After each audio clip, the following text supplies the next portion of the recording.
O Horto, que é de Natal. E esse núcleo espírita fez, então, um lindo vídeo da prece de Teresa de Ávila. E aí, na voz de uma cantora maravilhosa, Luciane Antunes. Então, a nossa prece hoje é a nossa prece inicial é essa prece de Teresa de Ávila, musicada e que nos presenteou esse núcleo espírita, o Horto. E eu trago para vocês. Vamos ver.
Eu não sei se você sabe, Álvaro, vocês sabem, mas Teresa d'Ávila o pai dela era judeu. Ela era de família judaica, nunca pôde estudar. Uma obra magnífica dela chama-se Castelo Interior. Ela tem uma imagem, uma visão que ela teve, chama-se o êxtase, está numa igreja lá em Roma. E ela foi uma das reformadoras da Ordem dos Carmelitas, descalços. Ela e João da Cruz, que foi um dos que encontrou ela na vida, né? Isso, olha aí, Castelo Interior. Você chega no Monte Carmelo, lá em Haifa, na igreja carmelita lá, tem imagens do Castelo Interior e tem ela e João da Cruz fazendo parte lá das Damas Carmelitas. Ela foi uma mulher sensacional. Ela dedicou-se demais a Jesus, sofreu bastante, porque na época dela era proibido a mulher ter acesso a determinadas questões, né? Como foi o caso de Inês de la Cruz, também, Juana Inês de la Cruz, no México. E ela foi, assim, um marco na história da igreja, né? Foi uma mulher, assim, fora de série. Muito interessante. Ela era realmente uma pessoa que amava muito a Jesus, sintonizava muito com ele. E uma belíssima prece. Uhum. Só Deus te basta. Eu sei que tem um livro e tem uma mensagem que ela teria enviado através de Divaldo, mas Divaldo não teve condição de alcançá-la. Então, Joana é o médium dela. Joana recebe e Joana passa para ele. E tem uma poesia que atribuem a Joana, atribuem a ela, Teresa d'Ávila, e que depois foi traduzida para o português pelo Manuel Bandeira. Eu acho que uma vez eu até recitei essa poesia aqui na nossa live. É um soneto. Diz assim: não me moves, meu Deus, para querer-te o céu que me hás um dia prometido. Nem me move o inferno tão temido para deixar por isso me ofender-te. Tu me moves, Senhor, move-me o ver-te. Cravado nessa cruz e escarnecido, move-me no teu corpo tão ferido, ver o suor da agonia que ele verte. Move-me ao teu amor de tal maneira, que não haver o céu ainda te amara, e não haver inferno te temera. Nada me tens que possa dar porque te queira, que o se o que ouso esperar não esperara, o mesmo que te quero te quisera. Muito bem, lindo. Lindo. Ele é de Manuel Bandeira, mas é uma tradução de um poema em espanhol, ele teria traduzido e que dizem seria de Teresa d'Ávila. Pois muito bem. Hoje temos um episódio especial, não é isso, professor Severino? Tentaremos trazer, interromper, só por hoje, o nosso estudo dos números, e a gente vai apresentar um pequeno resumo do que pudemos alcançar nesse tempo que ficamos na Turquia. Lembrando que nós percorremos 2.503 quilômetros de ônibus dentro da Turquia, desde a Capadócia, desde Tarso, Icônio, Esbirna, as 7 comunidades da Ásia Menor, reencontrando ou revivendo os caminhos de Paulo, João e Maria, mais especificamente. E, como sempre, é uma lição assim magnífica e um presente do alto que cada um recebe. Vamos dizer assim, é um livro sobre o cristianismo primitivo aberto nas ruínas da Turquia. Não existe cristianismo lá, mas toda a história das raízes do cristianismo primitivo se encontra. Não existe, professor? Não, praticamente nada. Nada. Quando você chega em determinado lugar, existe alguma coisa mais especificamente dos ortodoxos, né? Porque a igreja arqueológica, assim, mais arqueológico. Mas cristianismo não. Não, a arqueologia, você diria assim, é um livro infinito de informações que você encontra e reencontra, porque, curiosamente, todos passamos por ali. Eu tive uma revelação dessa vez na igreja em Istambul, na igreja ortodoxa de São Jorge, o patriarca Natanael, não, Bartolomeu, é outro nome de Natanael, que é o patriarca grego, porque no Tratado de Toulouse de 1923, Ataturk resolveu separar Estado de cristianismo e esse tratado fez com que todas as famílias cristãs gregas que moravam no interior foram exportadas para a Grécia. E todas as famílias muçulmanas gregas que estavam na Grécia tiveram que retornar à Turquia. Então, hoje, por exemplo, a igreja de Paulo, em Tarso, que a gente tinha para mim é sempre um ponto de muita importância. Hoje não é mais igreja, não tem mais nem umas freiras tomando conta lá, transformaram no museu e acabou toda a atividade cristã ali. Assim, eu diria, do ponto de vista de atuação ali, ainda está no primeiro século, chamado século dos mártires. É uma coisa impressionante. Nós temos algumas imagens aí, Denise, para ir Mas assim, nós vamos começar organizado. Vamos nos organizar. Vamos falar organizadamente essa saída, essa chegada, né, para esses comentários. Mas, assim, só queria falar uma coisa, está até fora do tempo já, mas eu vou só fazer um comentário. Teresa d'Ávila, né? Teresa de Ávila. Ávila foi a cidade aonde Alcione viveu. Só para lembrar. Nossa, não sabia, não. Ela morou na cidade de Ávila, nas muralhas, feitas na época das cruzadas, tem as muralhas de Ávila. Foi ali que ela viveu, e de lá, ela, quando ficou adulta, ela vai para Paris. Mas ela foi contemporânea de Teresa d'Ávila, não, né?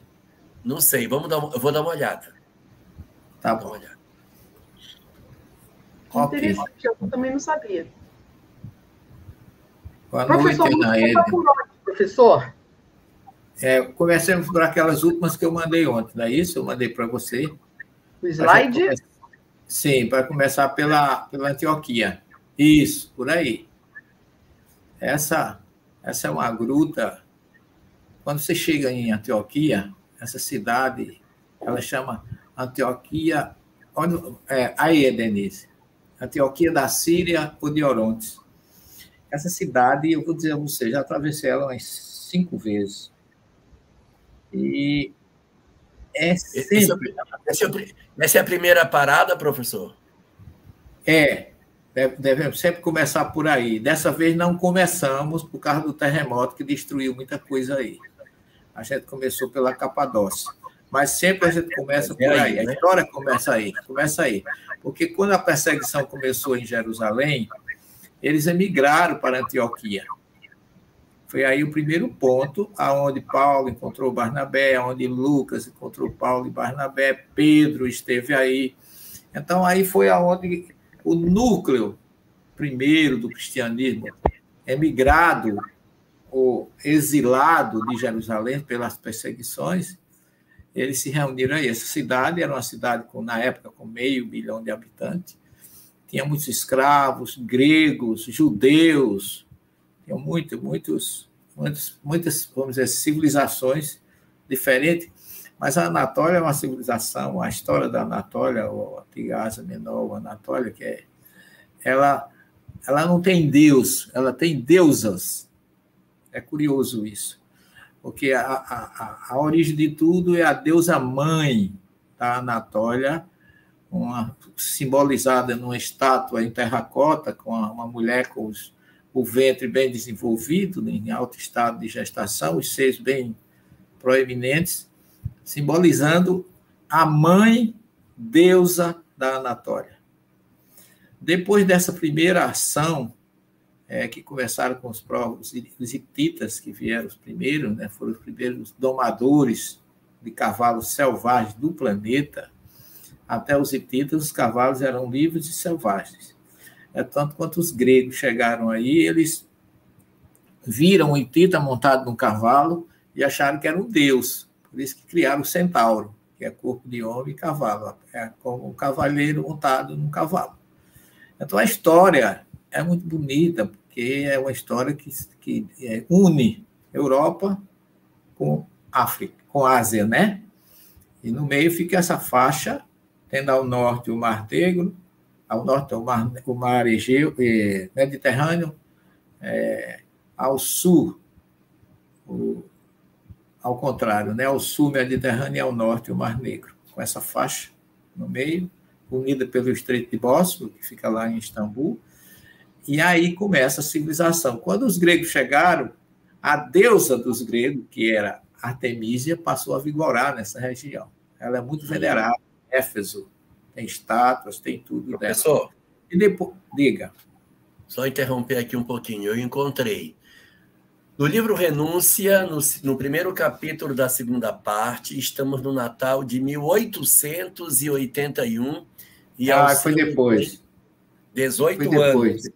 Então, ela teria nascido em 1000 em 1863. Então ela veio muito depois, Teresa. Peraí que eu estou... Não, tá errado. Eu errei aqui os números. É 1663. 1600. E Teresa d'Ávila é de 1500. Teresa foi um século falece no dia 4 de outubro de 1582 e Alcione teria nascido em 1663, tá bom? Não foram contemporâneas. Quase 80 anos, vamos dizer, quase um século, talvez. Né? De diferença. Exato. Ótimo, obrigado. Então, essa fotografia, você vê, eu tirei essa fotografia mais ou menos começando a subir o Monte Silpius. Você vê lá embaixo Antioquia, que chama em turco Antáquia. E é um lugar assim que ela é cortada pelo rio Orontes, por isso que chama Antioquia de Orontes, ou da Síria, porque o limite dela é com a Síria. Então, os cristãos que fugiram de Jerusalém rimaram para o norte por terra pela Síria e penetraram na região da Ásia Menor, em Antioquia. E aí eu diria para vocês que aí está a semente do cristianismo. Aí foi você olhando, quando eu chego aí, geralmente a gente pernoita aí, e para mim amanhecer, abrir a cortina e eu começar a fazer minhas preces matinal sobre Antioquia, olha, é uma energia indescritível. A sensação que você tem aí, andando nessas ruas, pode passar, Denise, que tem mais alguma coisa para a gente ir falando. Aí tem esse rio, por exemplo, que é o Rio Orontes, que corta a cidade e vai desembocar lá no Mediterrâneo. É o Orontes em turco significa teimoso, porque ele serpenteia, vai vencendo barreiras e chega do outro lado. Então, atravessar essas pontes, caminhar, eu digo a vocês, sem nenhum fanatismo, eu sinto a energia dos primeiros cristãos que passaram aí. Eu sinto uma leveza. Está impregnado em tudo que eu olho, que eu vejo, que eu sinto. Pode passar, Denise. Tem mais uma foto aí que a gente fez. Esse é o Rio Orontes, no mesmo local dessa ponte. É muito agradável poder desfrutar dessa geografia. E não tem. Agora, essa cidade, curiosamente, ela tem uma igreja do padre Domênico, que ele sucedeu um padre que foi degolado aí, na época da perseguição maior. E esse Frei Domênico, agora eu soube que ele foi transferido, a igreja até ruiu com o terremoto, e ele contando e mostrando como esse homem era ecumênico, como ele atendia os jovens. Dentro da igreja dele é cheio de suras do Corão. E tinha muitos árabes que gostavam de assistir à missa dele, porque ele disse que era mais rápido do que as cerimônias da reza e da oração árabe. Ele mudou o calendário de comemorar o São João, as festas que as pessoas comemoram, para adequar e não ferir o direito dos outros. Então, ele conseguiu marcar presença aí. O Frei Domênico foi uma pessoa que eu tive a felicidade de viver com ele ainda, encontrar com ele aí umas 3 vezes. E ele aí a igreja que se chama Católica Inglesa, a única igreja católica que eu vi assim com o padre atuante, né? As outras foi lá em Maria, alguns franciscanos, mas as outras igrejas por onde Paulo passou, que fundou, estão tudo somente como registro arqueológico. Não tem vida física, representante físico. Algumas freiras que algumas vezes fazem depoimentos e choram, se emocionam ao narrar o sofrimento que passam, os preconceitos que têm sofrido, e você vê em pleno século XXI um sentimento de 2000 anos atrás ainda existindo nessa geografia, nessa região. Pode passar, Denise. Eu gostaria de fazer um comentário antes de passar. Apenas dizer que o senhor está mais bonito que envelope de pagamento nessa foto. Isso aí não sou eu, não, é um sósia que eu tenho. Quando eu viajo, quem tira foto é meu sócio. Por isso você está me achando bonito. Pode passar, Denise. Isso aí, no meio de uma montanha que tem o Monte Siltes, tem hoje essa gruta. É uma gruta que ela está ainda, por incrível que pareça, muito rudimentar. Parece que não evoluiu muito.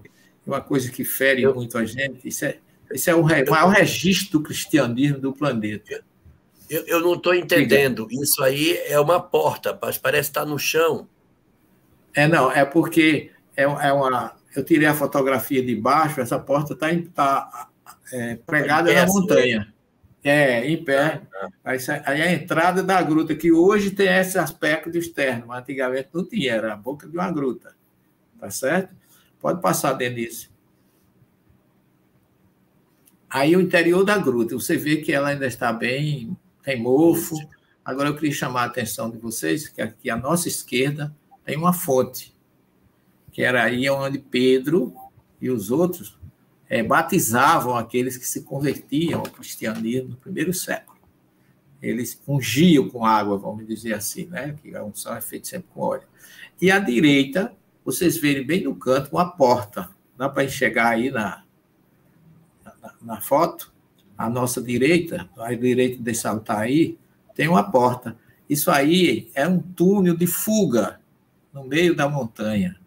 Quando chegavam os perseguidores, eles fugiam por aí. Porque essa porta, esse túnel, ele sai do meio da montanha, do meio para cima da montanha. Então, foi nessa gruta que, sob o conselho de Lucas, os seguidores de Jesus, pela primeira vez, receberam o nome de cristãos. Então, é um local realmente muito, muito rico de espiritualidade. Pobreza em termos de estrutura. Alguns guias entusiasmados dizem que foi aí que Pedro celebrou a primeira missa. Lamentavelmente, Pedro nunca celebrou missa nenhuma, porque a missa foi criada depois do século IV. Mas o registro aí eu escuto os guias dizer, e não vou tirar o entusiasmo deles, né? Mesmo porque os católicos estão presentes. Ele deve ter feito um Vartorá, professor. Eu também acho. Eu também acho, como Paulo fazia também, né? Paulo fez aquele discurso lá em Alexandria de Trode, no domingo, não, ele foi o Kabbalat Shabbat, a retirada, né, do Shabbat, provavelmente. E aí uma célula, eu diria a vocês, a célula máter do cristianismo. Entraram aí, aí aconteceu um fato comigo, que aí tem uma senhora, eles tiram água aí da nossa esquerda, e um colega do grupo... Essa fonte ainda funciona? Funciona, ainda tem água. É uma coisa interessante. As fontes, o Poço de Paulo também ainda tem água, do mesmo jeito, o Poço de Jacó ainda tem água lá na Samaria. Eu já bebi água dos dois poços, viu? Não são muito aconselháveis, não, mas eu bebi pelo menos Está explicado, Álvaro. Está explicado. Eu não sei o quê, mas eu acho que tem alguma coisa a ver com tudo Fonte isso. Da juventude. Mas aí a Álvaro Denise, nosso querido irmão internauta, aí eu fui simbolicamente batizado pelo companheiro. Porque ele pediu licença, ele se emocionou e pediu a bacia com água e ungiu a minha cabeça e eu me emocionei muito. A água estava fria, mas a quentura das lágrimas que eu derramei contrabalançou e a água ficou mais ou menos equilibrada a temperatura. Eu tenho felizes recordações desse lugar. O senhor contou uma vez que lá em Jerusalém, no encontro na casa de um judeu, ele orou, parece que ele colocou o tefilim, umas coisas assim, e aí sei que ele faz um ritual na casa de um judeu e o senhor se emociona demais. Agora temos um outro episódio aí, agora lhe batizando. Tá bom. Esse que eu falo foi um Rosh Hashanah. Foi lá em Ramat Gan, perto de Bnei Brak, Álvaro. Ali perto do Tahanat Rakevet, ali em Tel Aviv. Que foi no Rosh Hashanah, ele começou a fazer o ritual e eu acabei me emocionando também. Ele cantando, né, aquelas orações, aqueles cantos. E eu não suportei a emoção e parou e perguntou, Macará, perguntou se estava tudo bem. Eu digo, está tudo bem. Eu estou só muito, muito sensibilizado. Ali estou me sentindo muito bem. Eu tenho essa... Estudei, acho que 1 ano em Bnei Brak. Foi, né? Uhum. Pode passar, Denise. E aí, ó, aí foi onde realmente o grupo, aí eu estou falando pessoal, explicando a importância. Essa gruta ela tem 13 metros de profundidade, 9 de altura e 6 de largura. Não é uma gruta pequena, não. É uma gruta grande. Uma capela, né? Hoje é uma capela, vê que fizeram esse altar aí, tem o Alfa e o Ômega da Igreja Católica aí e tudo. Então, é um lugar que, quando a gente sai daí, eu saio daí, toda vez que eu saio de Antioquia, meu coração aperta. Não sei explicar, mas aperta. Pode passar, Denise.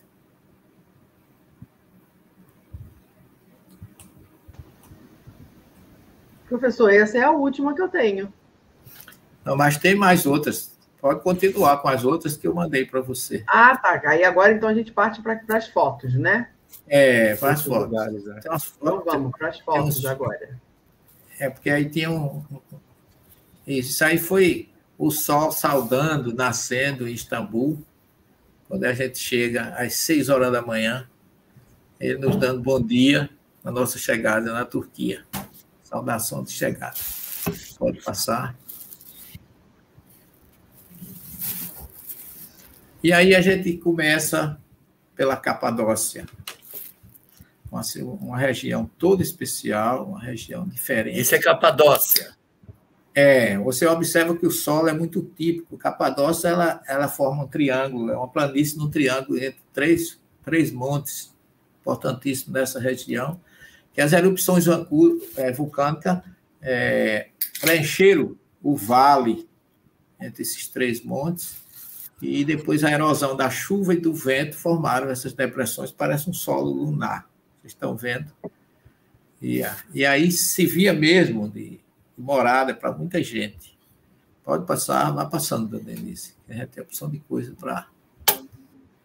Isso aí é uma outra foto bem ampla para vocês terem uma ideia da paisagem, que parece um solo lunar. Aí tem vale de toda a natureza. E o cristianismo primitivo chegou aí também. Na época das perseguições, os cristãos estiveram aí. Paulo esteve aí. Era um local isolado, né? Era. E tinha uma coisa interessante aí. Pode passar, Denise, eu vou mostrar para vocês. A cidade subterrânea. Essa cidade que eu vou mostrar para vocês, assim, especificamente, como tem várias cidades aí, mas uma delas, que é essa daí, ó, Oxonak, Şehir, essa é outra palavra em turco, é cidade subterrânea de Oskonak.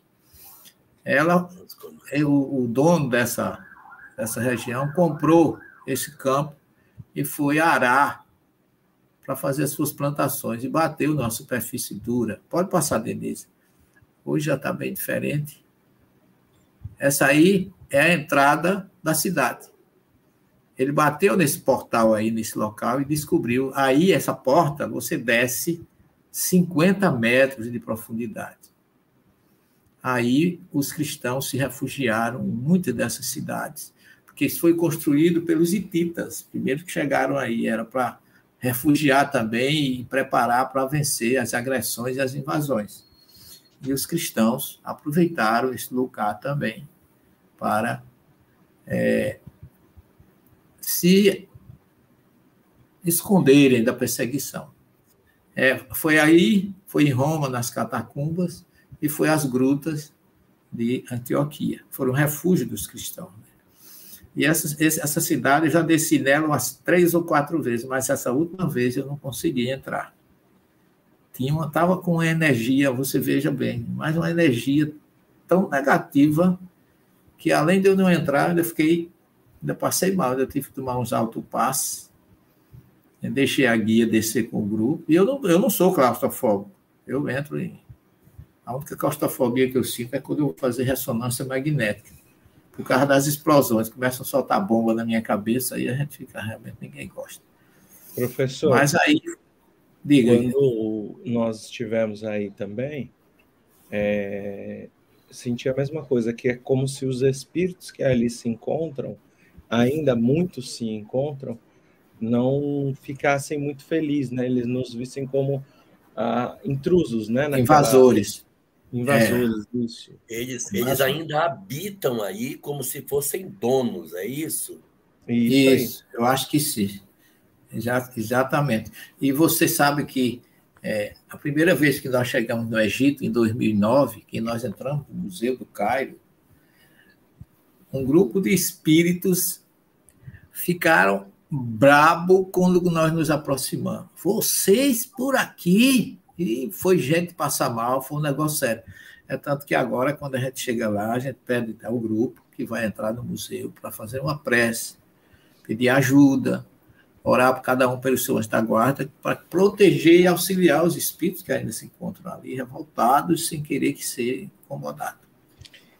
E é bem natural, né, que assim esteja mais forte, porque, como o senhor falou, né, quem achou a cidade, vamos dizer, é um senhorzinho, mas ainda é vivo. Então, imagina, a gente teve a oportunidade de se deparar com espíritos presos ao local, nas catacumbas, que são extremamente visitadas, que já estão ali há quantos, vamos dizer, 2.000 anos, né? Imagina aqui que é um lugar, né, com 50 anos de descoberta, vamos dizer, 70, que seja. Exato. Exatamente. Essa cidade é uma das mais recentes que foram descobertas, na Capadócia. Então, esses registros estão aí, o sofrimento, o enclausuramento, o medo, a perseguição, criaram tudo isso que hoje a gente, como quem tem um pouco de sensibilidade mediúnica, não pode entrar aí sem uma prece. Mesmo assim, eu cheguei ao 2º piso, e aí eu disse para minha esposa, que é essa que está aí na frente, minha filha, não vai dar para... Mas você não vai, não? Não vai dar para mim, não. Aí voltamos. Aí eu fui lá, fiquei com o pessoal, tomei um cafezinho turco, aquele coado na meia, que o café turco parece que é coado na meia, né? Mas fiz umas preces. Né? Chazinho de maçã. O chazinho de maçã deles é bom, Álvaro. O chazinho de maçã deles é bom, mas o café deles... O café não é coado. Exato. Exatamente. Eu tenho que é coado na meia, né? A meia furada, aí ele fica com aquele pó horrível. Não, é porque ele vai com toda a borra. Eles não coam o café, então... Exatamente. Eu tomava E a gente está acostumado com o nosso expresso aqui, ou o cappuccino primeiro, aí sofre, né? Mas tudo bem, faz parte do aprendizado também. Pode passar, Denise, o próximo. Isso aí é a cidade hoje, já cresceu, né? Isso aí é a entrada, né? Lá na frente é que a gente encontra esse portal aí que eu tirei a foto. Isso aí, quando eu fui a primeira vez aí, não tinha nada disso. Em 2011, 2012. Tudo é novo aí, Álvaro. Isso aí fui eu que construí, professor, quando eu estive lá. Eu não sabia, não. Tá vendo? Eu podia ter dito que você estava me permitindo entrar, mas eu não sabia disso. Pode passar próximo. Professor, depois dessa foto tem um vídeo. Ou não? Oi? Vamos ver se é. Pode passar, se for vídeo, passa. Vídeo? Antes do vídeo, Álvaro, eu não entendi o que você falou. Eu falei que fui eu que construí isso daí quando eu estive lá. Sim. É bobeira, estou brincando, professor. Ele está tirando era comigo, Álvaro. Estou brincando. Vamos ao vídeo, que eu acho que o Álvaro já uma vez também nos trouxe esse vídeo. Mas eu acho isso maravilhoso, gente. Olha isso.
Muito lindo. Né? Pode passar o próximo, que eu quero falar Muito a respeito disso. Só um momento. Antes, Diga. vamos comentar um pouquinho sobre esses homens, né? Não, Esses eu vou falar homens sobre isso. Mas eu queria mostrar alguma coisa antes, Jorge. Depois a gente comenta. Tem mais umas fotos. A próxima é essa. Isso aí chama-se Caravansaray. Caravansaray, a palavra sarai em turco é palácio. É o palácio das caravanas. Porque no passado, os comerciantes paravam nesses locais com camelo, com animais. Eles faziam os seus negócios nesses locais, porque aí tinha comida, hospedagem, uma temperatura agradável na época do... Isso é uma praça? Não, é um adro. Isso aí é no centro do palácio. Um átrio. Então, aí... O palácio fica para o lado de cá, então? Não, tudo isso aí faz parte do palácio. Isso aí é uma parte que você entra e onde está essa Wanda e Márcia, nossas dirigentes do grupo, elas estão aí na entrada, a gente entra nas costas dela, tá certo? E aqui eu estou numa outra parte, igual a essa, onde a gente entrou e assistiu esse cerimonial que vocês viram agora. Ah, tá. Entendi. O cerimonial é do lado de dentro. Isso aí é o pátio desse palácio, então, né? Isso. Tem até aqui, você pode ver onde tem essa porta, parecendo uma biblioteca. Ali é um local onde vende souvenirs, vende com esses derviches, esses homens que giram, chamam-se derviches. Onde eles eu comprei o seu, ela vai. Ali naquela lojinha. Isso. Esse grupo, eles fazem parte do sufismo do Islã, que foi criado por Mevlana, um homem, um filósofo do século, acho que foi 12 ou 13. Ele tem uma forma de ensinamento que parece as coisas muito com a doutrina espírita. O que fica impressionado com esses rituais é que eles, na verdade, são médiuns incorporados. Eles ficam com a mão direita aberta para cima, girando sem parar, e a esquerda para baixo, como se estivesse recebendo do alto uma energia e levando para a parte inferior, passando pelo coração, que é onde está todo o sentimento.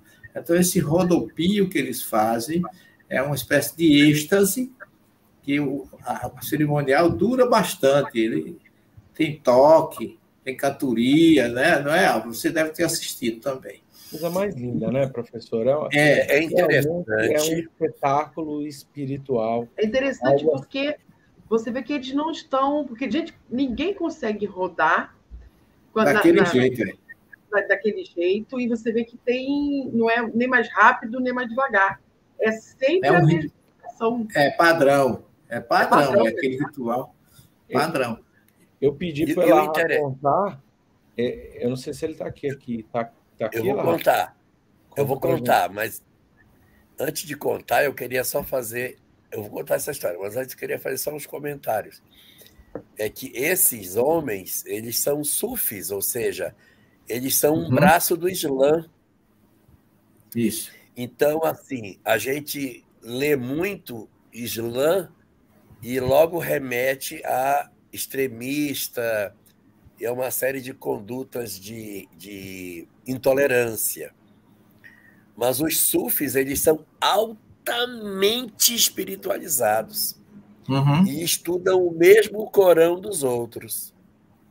Isso. E eles têm a visão de... Pode falar, professor. Não, ele chama também Mevlana, né, que ele é um mestre, né? Ele chama também de Rumi.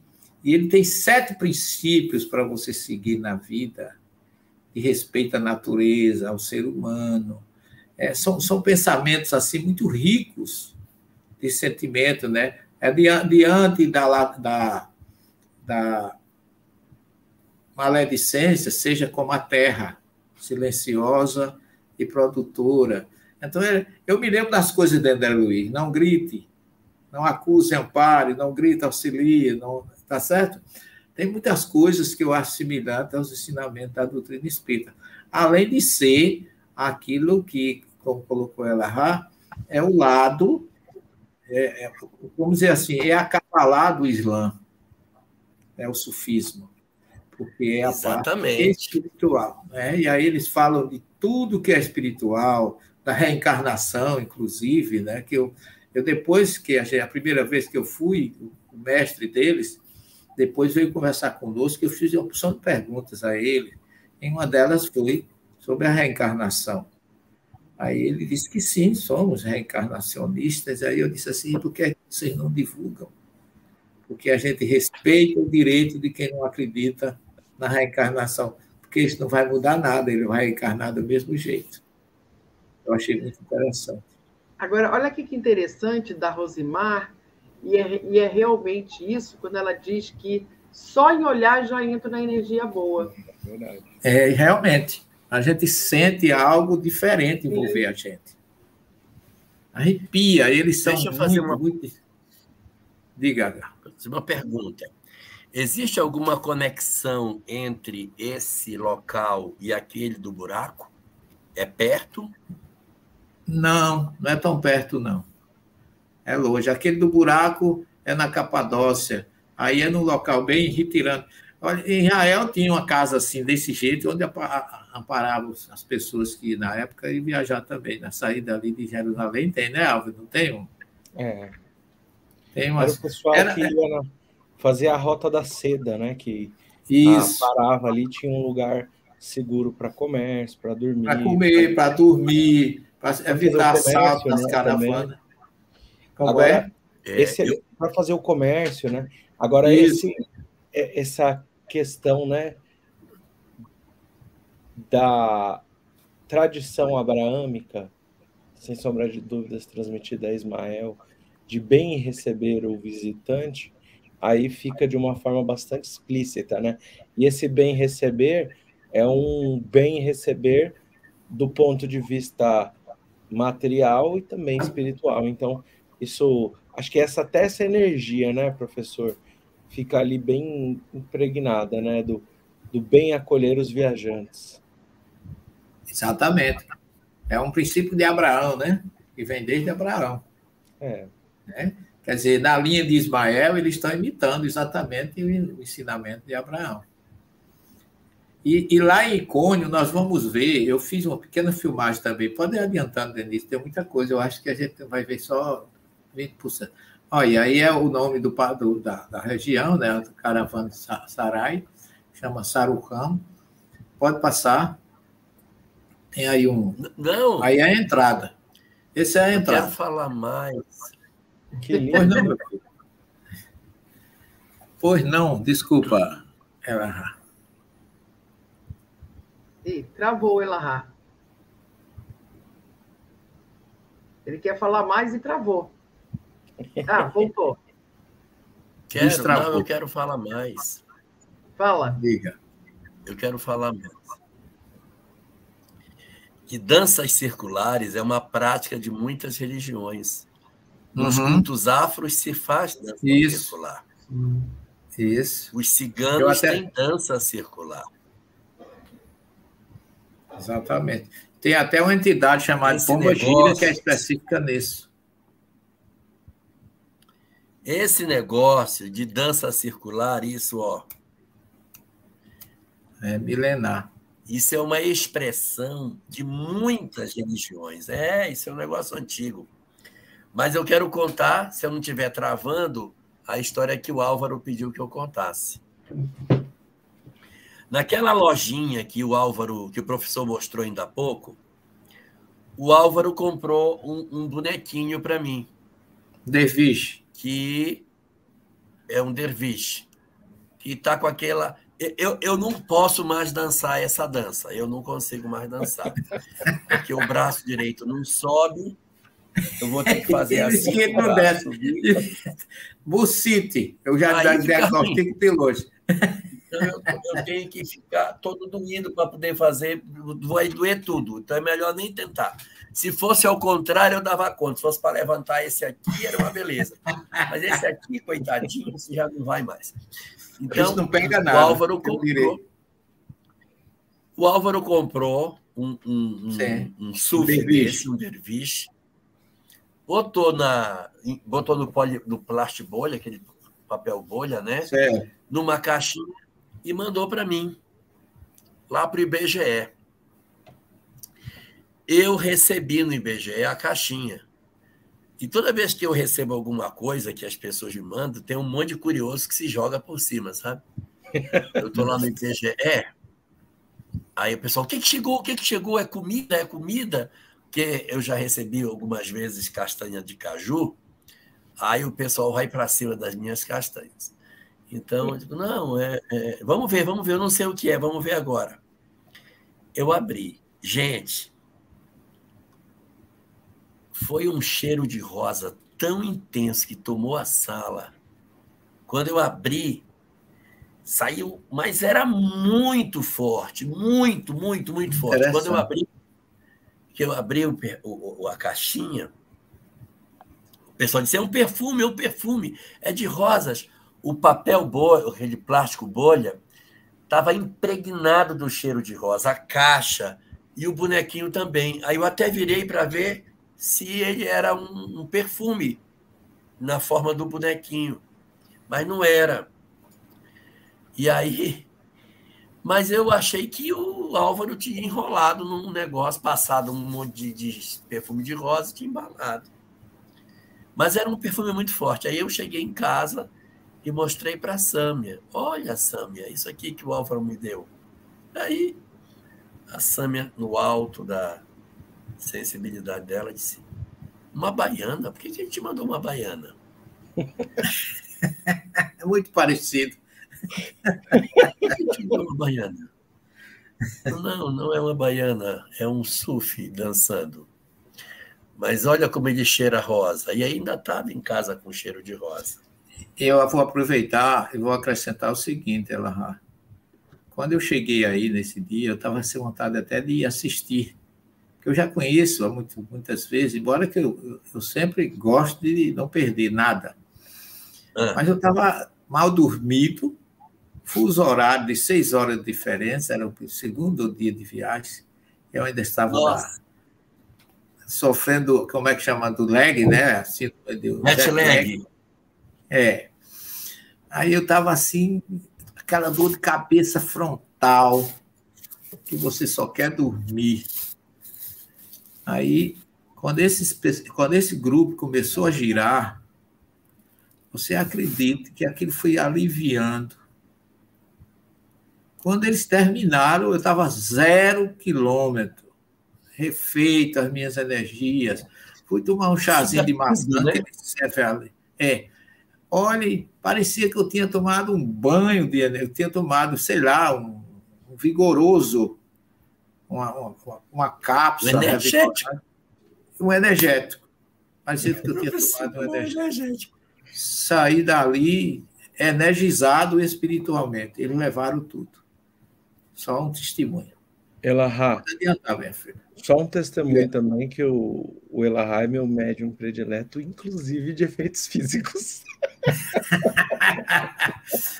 Você não perdoa nenhuma, né, Álvaro? Você não perde a oportunidade. Como diz o nordestino. O nordestino diz assim, você não perde a oportunidade de cutucar Elahá. Essa expressão, cutucar. Ele fica ali quietinho, mas quando ele abre a boca é assim, ó. Você está vendo? Professor, a Maria da Luz, ela faz uma pergunta aqui, olha. Meu computador está tão lento. A cidade que o senhor não entrou, é aí onde os homens estão, professor Celestino? Não é onde aquele pessoal dançou, não. É uma cidade subterrânea que fica no outro local, que foi refúgio dos cristãos na época da perseguição. Tá certo? Ali onde eu fui, é um palácio que chama Caravansaray, Palácio das Caravanas, em turco, onde os viajantes, na época da Rota da Seda, passavam a noite para fugir do frio, para ter um bom banho, ter onde se alimentar, os animais também. Era um hotel para animais e seres humanos, comerciantes principalmente. E a Andréia também pergunta... Não, eles só giram. Eles só giram, não dão comunicação. Só que o giro deles O mestre que dirige, eles estão todos de branco, o mestre fica de preto. O mestre sabe tudo que está acontecendo na cerimônia, que mensagem eles trazem, o que foi que eles resolveram. E eles também têm música. Eles são antena. Exatamente. E tem um mestre que fica sustentando o processo. Eles vão entrando um por um e o mestre fica dirigindo e orientando. Senhor absoluto do que está acontecendo ali. É uma reunião mediúnica diferente. É assim que eu entendo. Com certeza.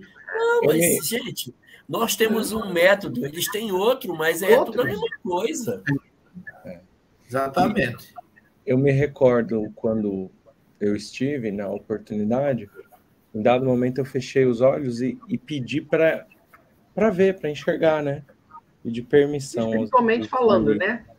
Pedi permissão aos espíritos se eu podia enxergar alguma coisa. E assim, é um banho de luz. É um fulcro de luz que se abre e no sentido do passe, como se todos... Sim. Como não? Se todos estivessem envolvidos em fluidos de espíritos superiores. Só que são espíritos derviches. Então eles se vestem, vêm no mesmo sentido que aqueles que ali congregam. Até mesmo os espíritos ali, vamos dizer assim, mais espiritualizados que frequentavam o Caravansarai. E aqui a diferença, por exemplo, da cidade que o professor falou, e eu comentei também, que ali tem uma energia pesada. Aqui, devido a essas boas energias, você sente um ambiente maravilhosamente bom. Então, ali ocorrem desobsessões, ali ocorrem curas, ali ocorrem todos os fenômenos, todos os elementos que a gente presencia. Tem um detalhe, gente. Tem um detalhe. A gente que está assistindo, a gente não observa o detalhe de que, se aqueles homens tivessem ficado ali em pé parado, seria monótono, a gente cansaria, desviaríamos os olhares, perderíamos a sintonia com o processo. Então, a forma deles girarem chama a atenção. Eles não estão tontos, esse povo não sofre de labirintite, mesmo leigo que não saiba o que está acontecendo ali, é levado a sintonizar com eles e acaba recebendo, queira ou não queira. Para ter uma ideia, quando nós começamos, tinha umas 3 ou 4 pessoas de um lado assim, tossindo, mas tossindo fortemente, aquela tosse que incomoda, que dá vontade de você dizer, pare com isso. Eles começaram a girar, sumiu tosse, daqui a pouco estava um silêncio, todo mundo concentrado, observando o que estava acontecendo. Muito interessante. É muito interessante isso. Muito, muito, muito. Tem mais coisas. Vai, Denise, adianta que tem umas coisas interessantes ainda para a gente ver. Aí a fotografia, pode adiantar na placa. Aí eu e a minha alma gêmea de frente. Aí a porta de entrada. Aquela foto que eu tirei porta de entrada da Caravansarai, do Palácio da Caravana. Pode adiantar. E aí outra região da Capadócia, que onde você vai tem vales, tem locais de tudo, e eu sempre fico admirado com essas construções assim, tudo triangular, é bem típico da Capadócia, esse negócio, esses montezinhos assim, bicudinho. Esses montezinhos são resultados da erosão. Sim, mas essa erosão, é Capadócia. É Capadócia. Esse estilo só tem aí nessa região da Capadócia. Pode adiantar, Denise. Acho que tem mais alguma coisa. Isso aí volta anterior. Eu quero mostrar para vocês que quando eu estive lá, ali do lado direito, ali, tem umas casinhas, estão vendo? Umas pessoas que moram. Estou vendo. Está vendo, professor? Estou vendo. Quando eu estive lá, tinha um pessoal que mora. Estou brincando, eu nunca fui.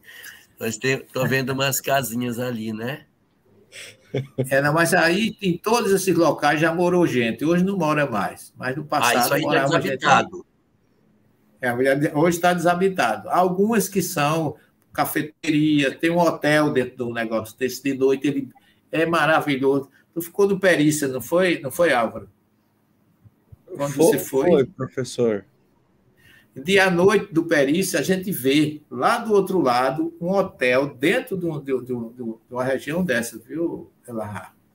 Todo dentro das rochas. Muito bonito, né? Rochas. Como que chama? Cogumelo? Cogumelo, né? Alguma coisa assim, né? Chama Vale das Fadas, Vale das Pombas. Vale das Fadas, isso. Pode passar. Isso aí, gente, é o Vale do Guarimê. Essa região aí, ela é marcada pela existência de Basílio de Cesareia. Basílio de Cesareia foi irmão de Gregório de Nissa, foi um cristão.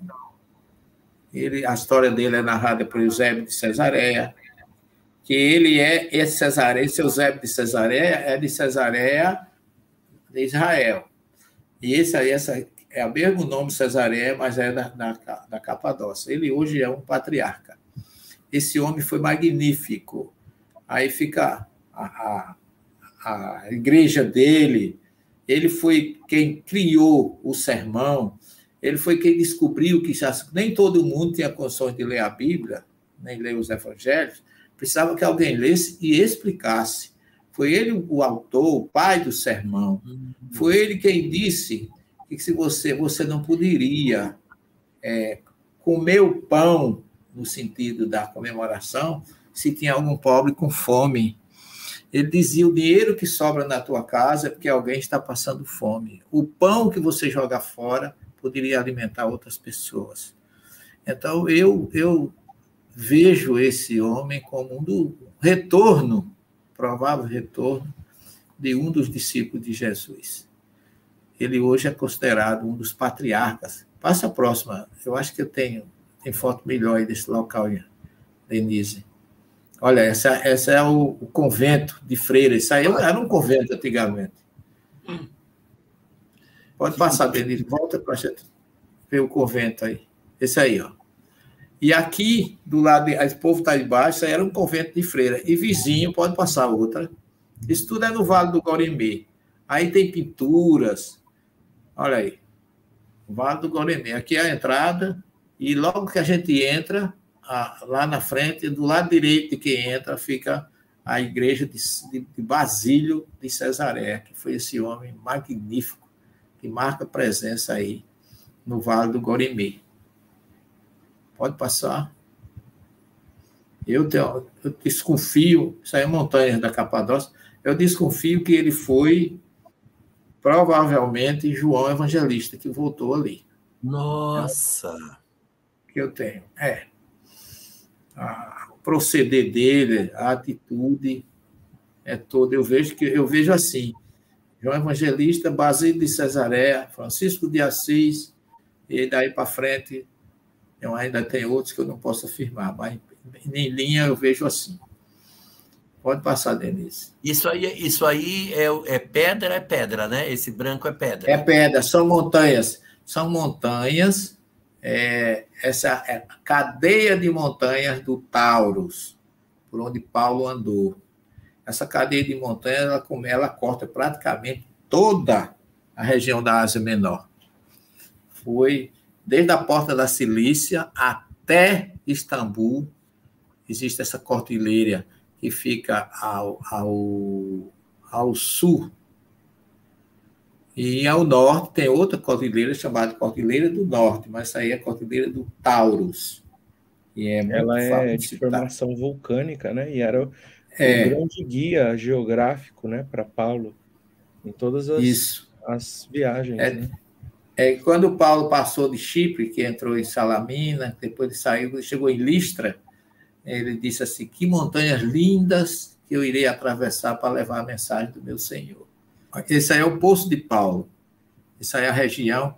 Aí era um núcleo só de judeus nessa região. E aí esse poço é conhecido como Poço de Paulo. Tem 30 metros de profundidade. A água hoje tem. Ainda se tira a água, esse rapaz vem, ele coloca um balde de água fria, apesar de estava quente, mas uma água boa, todo mundo lavou o rosto, e eu ainda dei uma beiçadinha no gole, para não perder o costume. Pode. Sim, mas não pode... Peraí, não pode beber da água, professor? Não, eles aconselham a não beber. Não sei por quê, eles aconselham. Pode ser que seja uma água muito parada, pode ter tido uma bactéria, né? Mas, exato. Talvez a pessoa estranha, mas eu não me fez mal nenhum. Isso aqui é o bairro judeu da cidade onde nasceu Paulo, de Tarso. Aí a nossa guia, Chéfica, e a minha esposa. E aí é um local também, assim, de uma energia muito boa. Tarso é um lugar magnífico. Aí tem umas histórias curiosas. Aí tem um portal, chama Porta de Tarso, que é onde Marco Antônio e Cleópatra entravam em Tarso por aquela porta.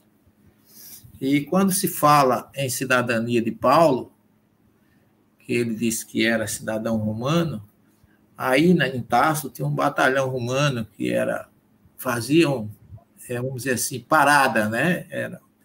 E os pais de Paulo, que nasceram lá em Galiléia, mas eles eram que faziam todo o tecido para abastecer o batalhão romano. E dizem que, por conta disso, Roma deu para ele o título de cidadão romano. Por isso que Paulo nasceu já cidadão romano, por isso. Mas eu já li uma obra que os artistas os escritores, às vezes, saem com cada teoria assim, esdrúxula. O cara dizia que Marco Antônio e Cleópatra se encontravam aí e eles diziam que, a partir do momento que eles estivessem na cidade, quem nascesse naquela região seria cidadão romano. E foi assim que Paulo ganhou a cidadania romana. Mas não vejo nenhum suporte nessa teoria. Se alguém encontrar por aí, eu não encontro muita base científica, não. Pode passar, querido. Esse aí, no hotel que nós ficamos, tem um Devi. Estão vendo? A mão direita para cima, esquerda para baixo. Aí a cidade onde Paulo de Tarso esteve é uma cidade... Hoje só tem uma igreja aí, em honra de Paulo, mas aí fica o túmulo de Bevilânia. Eu acho que eu tenho uma filmagemzinha aí para mostrar a vocês. Eu acho que tem, né? Pode adiantar, Denise. Sim, agora tem um vídeo, professor. Porque esse Deviche aí é o símbolo da cidade onde Bevilânia está enterrada. É imensa a tumba dele, toma um quarteirão lá no centro, né? De Icônio. Agora temos muito bonito. Estamos aqui em frente à igreja de Paulo, na cidade de Icônio, na Turquia. Essa é a única igreja que representa o cristianismo no Ocidente, no Oriente, aliás, aqui na Turquia, a única igreja católica. Nosso grupo já se aproxima e nós estamos trazendo essa tomada direto de Icônio, uma cidade de 1 milhão de habitantes, e trazendo o registro dessa história milenar por onde passou Paulo no começo do cristianismo. Essa igreja relembra exatamente, por estar situado no centro histórico de Icônio, representa uma marca forte nas nossas vidas, como registro indispensável da passagem de Paulo nessa região com Barnabé, do seu encontro com Tecla, que traz um registro importante. Nosso grupo já está entrando ali na igreja e nós vamos com eles explicar para eles a importância dessa igreja e dos acontecimentos com Paulo, Barnabé e Tecla nessa cidade, naquela época. A cidade tem 1 milhão de habitantes e só tem essa igreja católica. Agora, não, a última vez que eu estive lá, só tinha 2 cristãos, que eram 2 freiras francesas que tomavam conta da igreja. Dessa vez nem isso tinha. Então, em Tarso, essa igreja eu não conheci, professor, mas em Tarso não tinha ninguém. E as igrejas não têm nem imagens, porque para o Islã é uma agressão muito grande a imagem, né? Não pode ter. Não tem. Você não teve nessa, não, né, Álvaro? Nessa igreja eu não fui, professor. Pois é, mas essa é a igreja de Paulo em Icônio. E aí essa foto pertinho próxima é de dentro da igreja, professor? Mostra aí, mostra para Olha eles. dentro da igreja, ó. Ai, que bonito. Vocês estão vendo aqui algumas figuras, né? Vocês têm Timóteo, e à direita do altar, lá nos fundos, e à esquerda a figura de Tecla, com uma leoa deitada a seus pés, que ela foi submetida a animais para ser sacrificada, e os animais não lhe fizeram nenhum mal, semelhantemente ao que aconteceu com Daniel, lá na história do profeta. E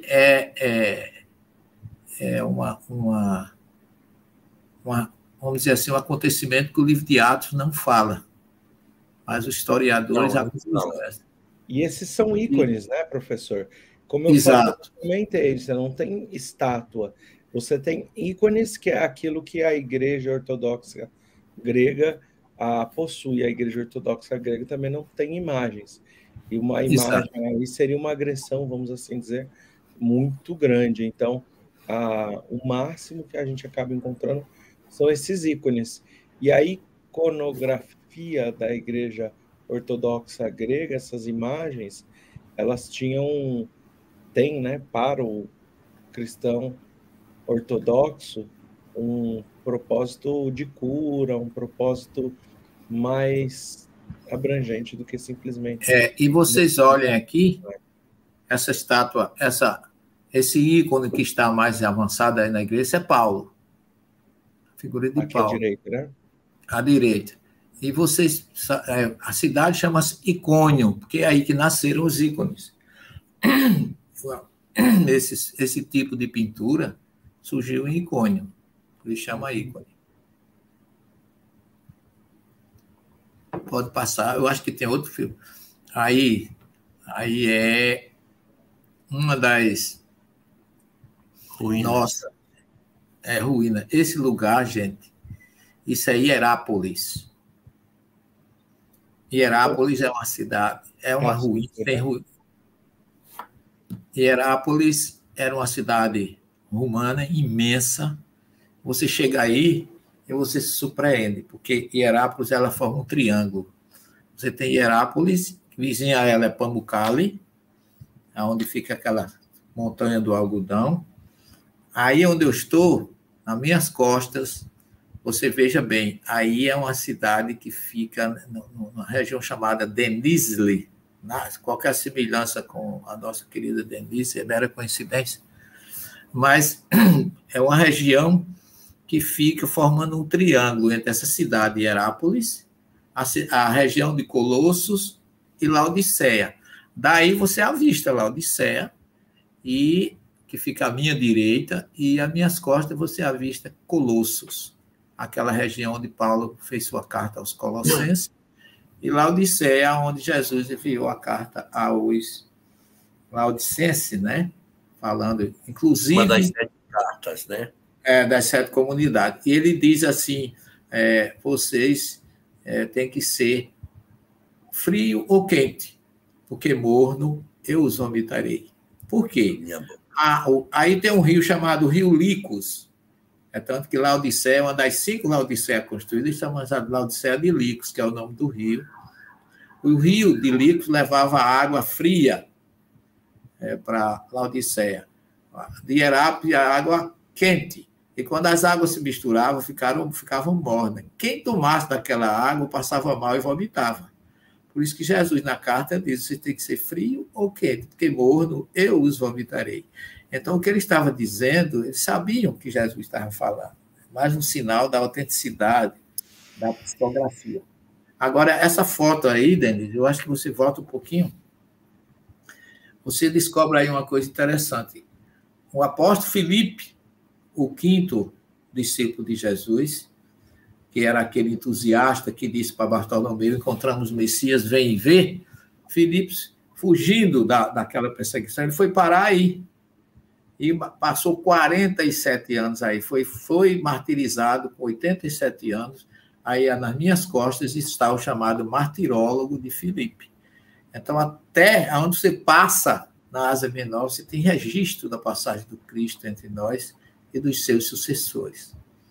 É maravilhoso, eu fico encantado com esse registro tão forte e tão marcante em nossas vidas. Esse homem Agora é interessante, professor, que é tão forte, tão intenso, tão maravilhoso, tão incrível, mas o cristianismo neste lugar não se desenvolveu como na Europa, né? Exatamente. Ele vai se espalhar realmente ali na Europa, que é onde ele vai ganhar fôlego e se alastrar pela Espanha, Portugal, dá a impressão França, que né? Exato, mas por causa de Paulo de Tarso, né? Ele caminhou aí nessa região, meu filho, 12.800 quilômetros, a pé. 12.800. Eu andei 1.503 de ônibus no ar-condicionado e ainda achei muito. E ele dizia, quando ele via essas montanhas, ele dizia assim, eu as atravessarei a serviço do meu Senhor.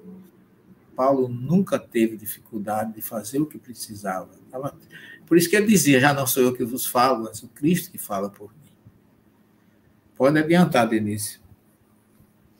Acho que eu acho que eu tenho Hierápolis, eu achei uma das cidades assim extremamente marcantes na minha visita, porque eu tive a oportunidade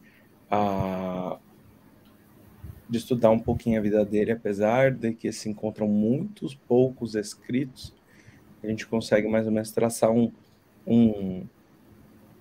nicho, um perfil psicológico desse apóstolo.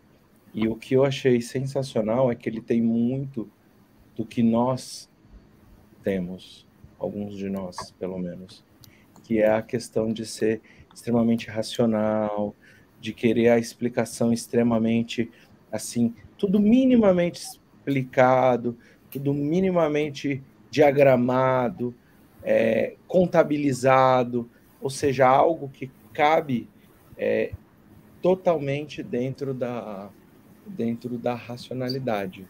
Então, ele é aquele que questiona Jesus na multiplicação dos pães e dos peixes.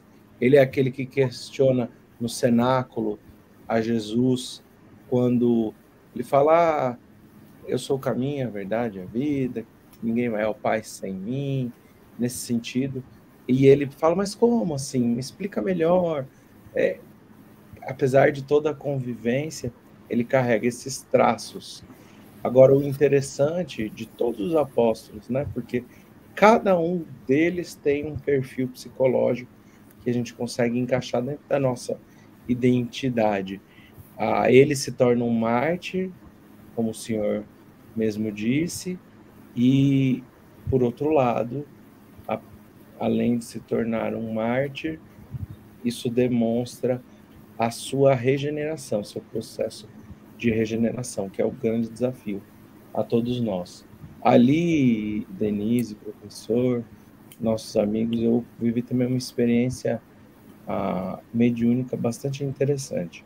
Os espíritos nos acompanharam, uma grande turba, e é interessante que eles estavam assim ao redor e eles falavam que queriam ouvir o Rabino. O Rabino.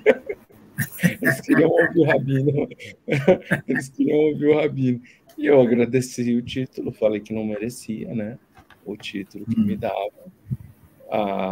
E tive a oportunidade de falar, de conversar no nosso evangelho com aquela multidão de espíritos que carregavam tocha, ferramenta agrícola, sabe? Judeus da época que estavam questionando que um grupo de seguidores do Cordeiro, como assim eles colocavam, estava indo fazer ali, naquela cidade.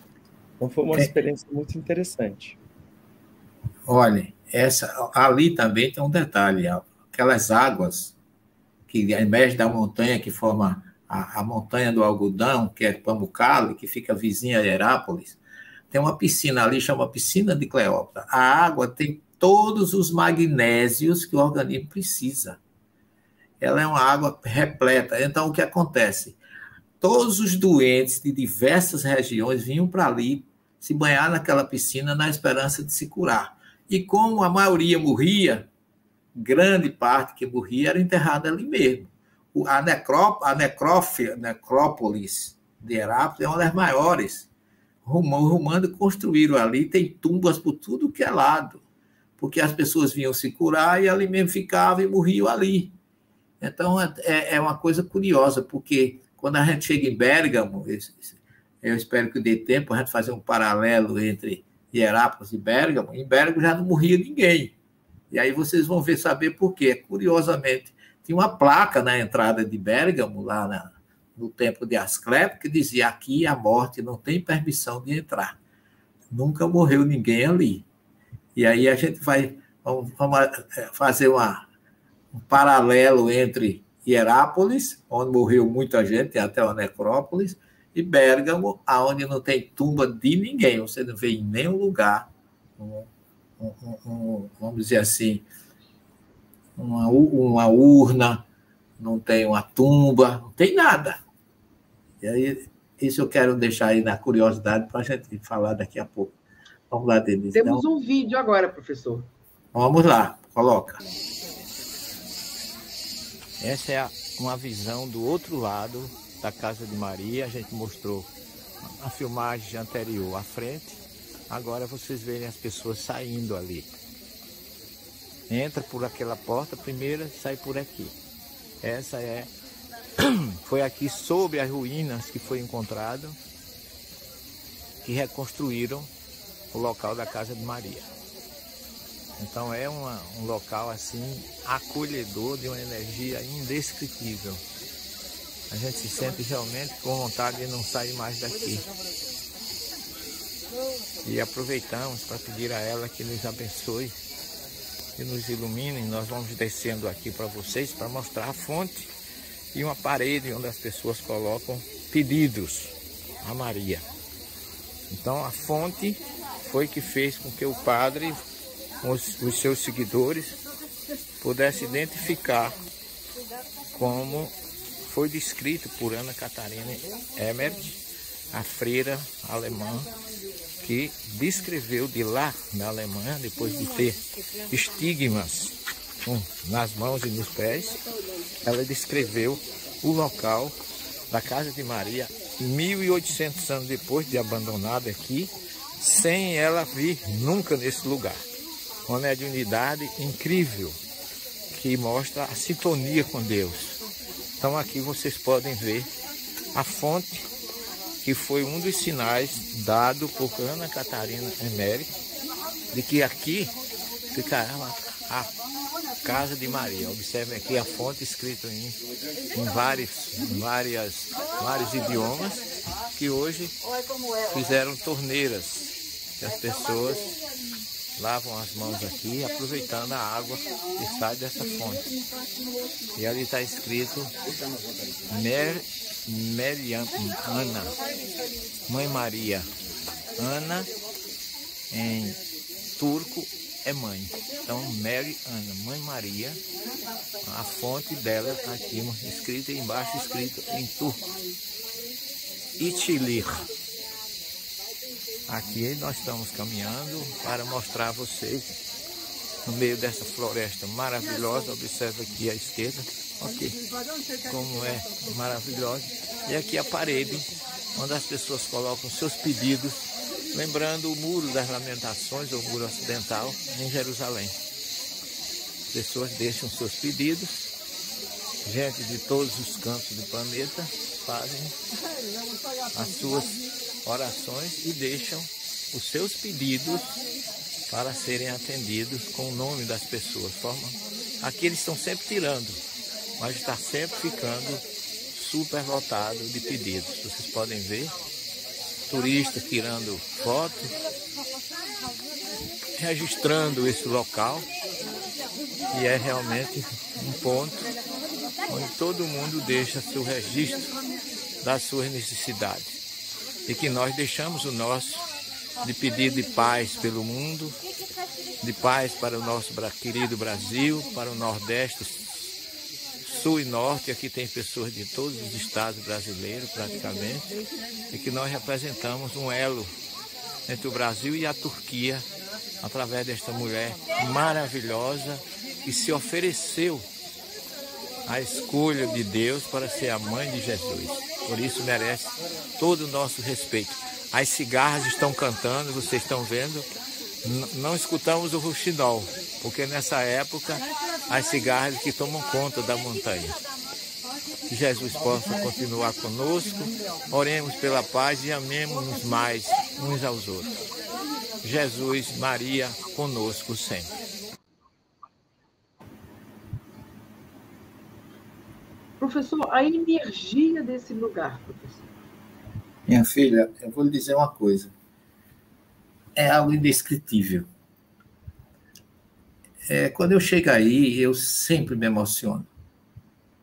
Começa o fenômeno mediúnico que levou uma freira alemã, lá do outro lado, lá na Europa, identificar com sinais, receber. Ela tinha visões que ela via um lençol se envolvendo de sangue e ela começava a sangrar nas mãos e nos pés.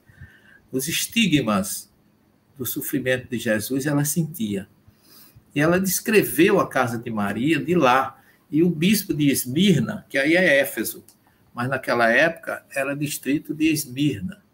O bispo não acreditou na história dela. Mas uns padres vieram a Éfeso, procuraram e não conseguiram. E depois um outro grupo se reuniu em 1820, se eu não me engano, eu acho que foi. Eles vieram e a freira dizia numa montanha em torno de Éfeso, mas Alvo foi lá já, sabe, em torno de Éfeso tem inúmeras montanhas. Tem inclusive uma montanha onde João está enterrado. Mas Éfeso é assim vamos dizer assim, uma cidade ruína que hoje a cidade vizinha chama de Selçuk. E as ruínas de Éfeso estão lá vivíssimas. Tem a rua principal, tem a biblioteca, tem a Ágora, onde Paulo viveu 3 anos, tem o local onde Paulo morou, tem a casa de Maria, porque João levou Maria para lá quando começou a perseguição. E ela ficou embaixo, na montanha, mas ela recebia muitas visitas, ela era muito assediada pelas pessoas, por aqueles que iam conhecendo o cristianismo, e ela pediu a João que ela queria mais discrição. Aí João subiu ela na montanha e levou ela lá para cima.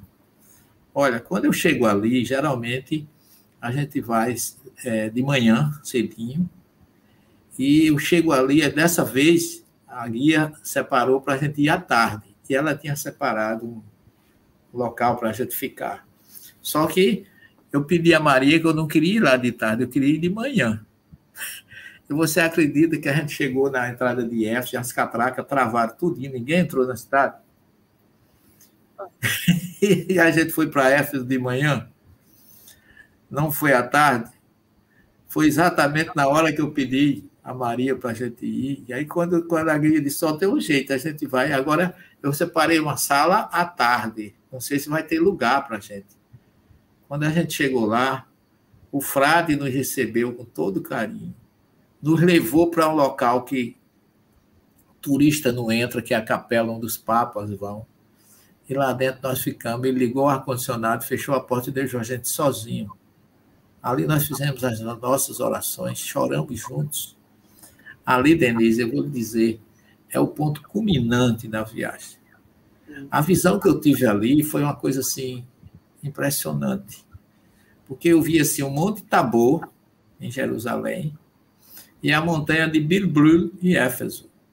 Jesus no Tabor e Maria em Éfeso, formando uma ligação luminosa que drena as maiores dificuldades do planeta.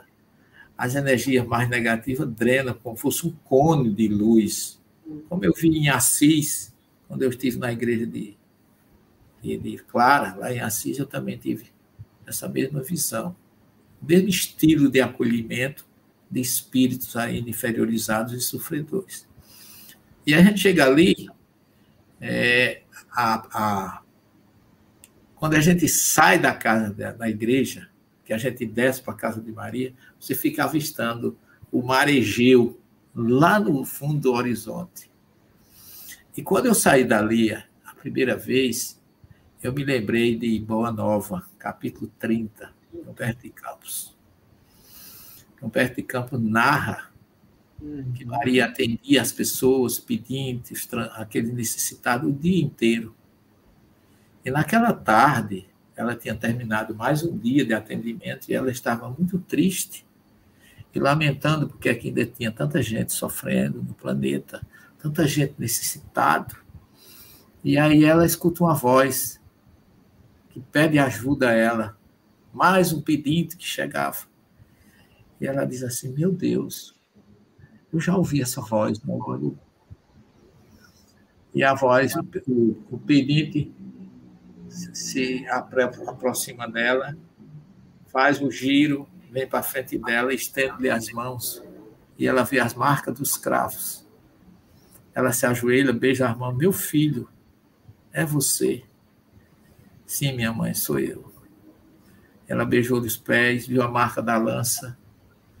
Ele disse, eu vim buscá-la para o reino das bem-aventuranças que está preparado por meu pai desde a criação do mundo. E diz Humberto de Campos que ele coloca Maria nos braços e ergue-se. E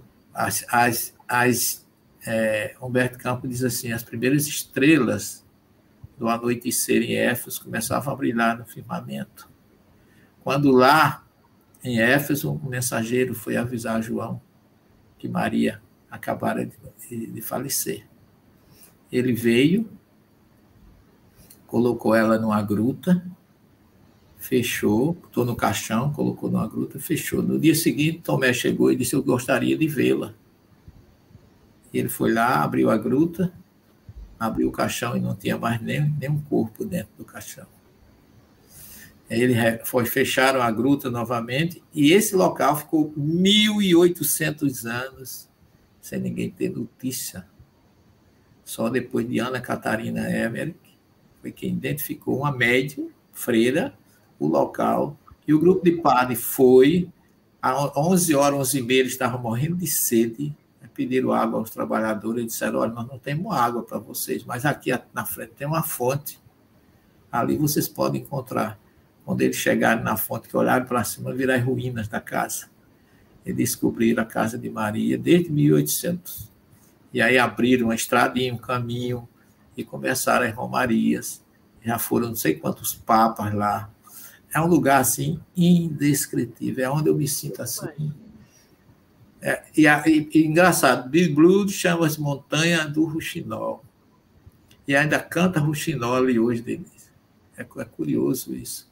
Primeira vez que eu estive ali, quando eu desci, eu estava tão emocionado, porque o Rouxinol começou a tocar, e eu vendo a cantar, e eu vendo a cidade de Seu Chuco lá embaixo, as ruínas de Éfeso, o ônibus descendo, que é uma montanha alta, e eu emocionado, lá quando eu desci, eu me lembrando da energia, assim, muito, muito, muito boa.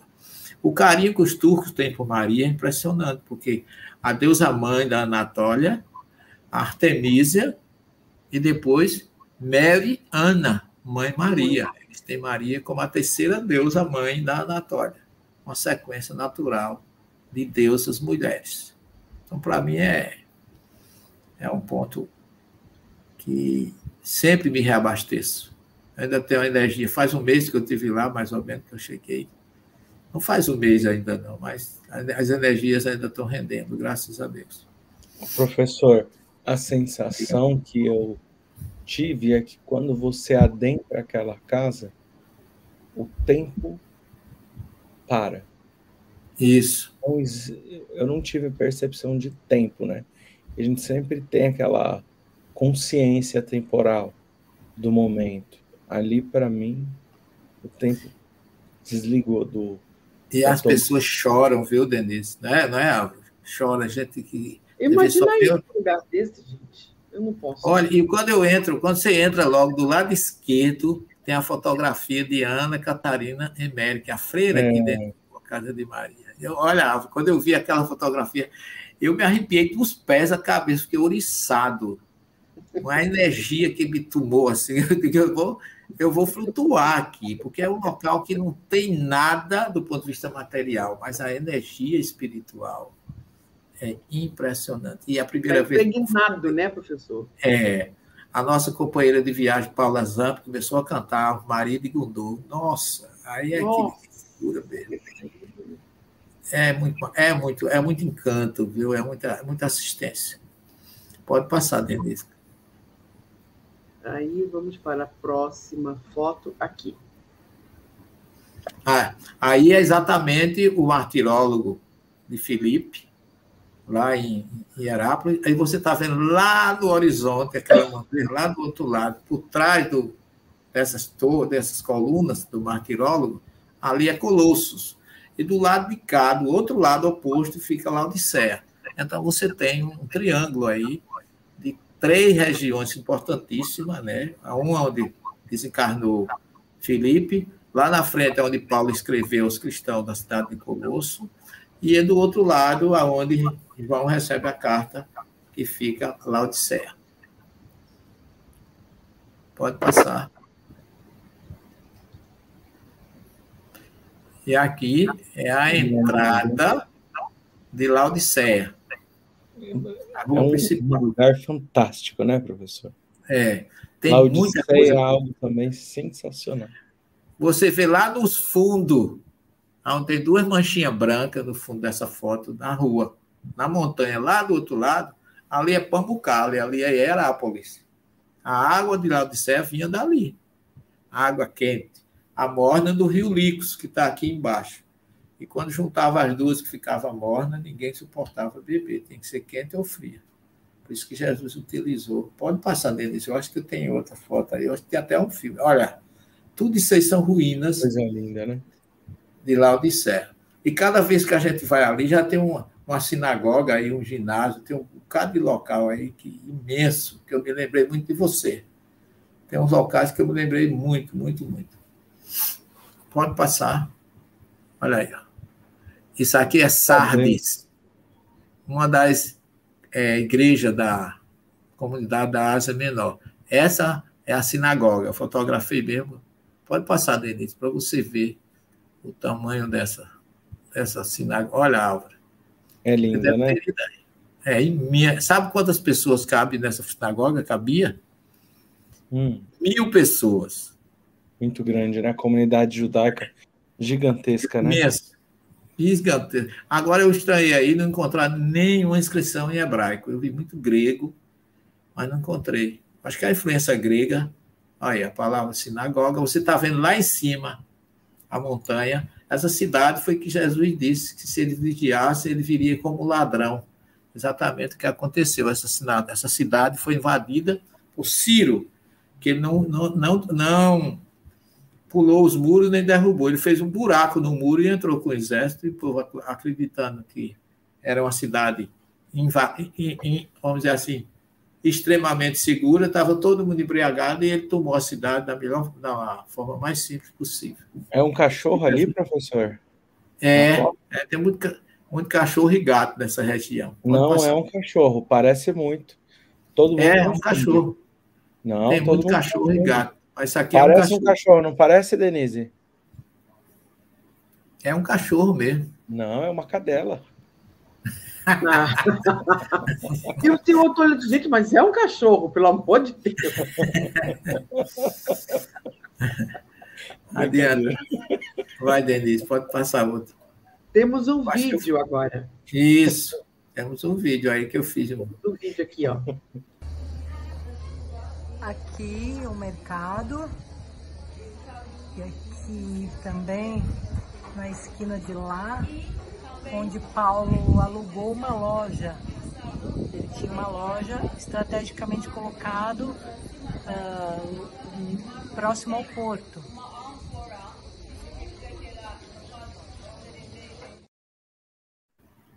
É o seguinte, quando eu cheguei em Éfeso, eu ia fazer um filme aí nesse local. Estava 44 graus.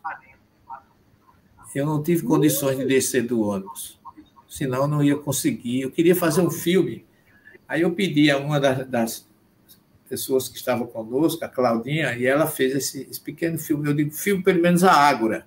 Porque nessa Ágora, Paulo viveu 3 anos na sua terceira viagem, e aí ele teve uma loja, e ele morou do outro lado, e ali, quando houve o episódio dos ourives, com Demétrios, ele fugiu, porque descendo a estrada do porto de Éfeso era ali pertinho.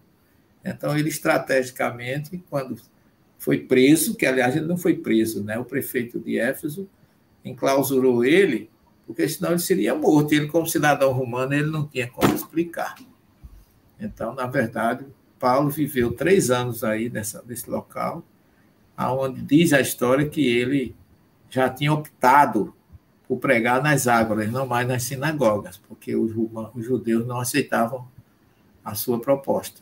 Aí ele rasgou as vestes e passou a pregar nas ágoras, que todo mundo traduz como praça, mas não era uma praça. A ágora era um shopping center.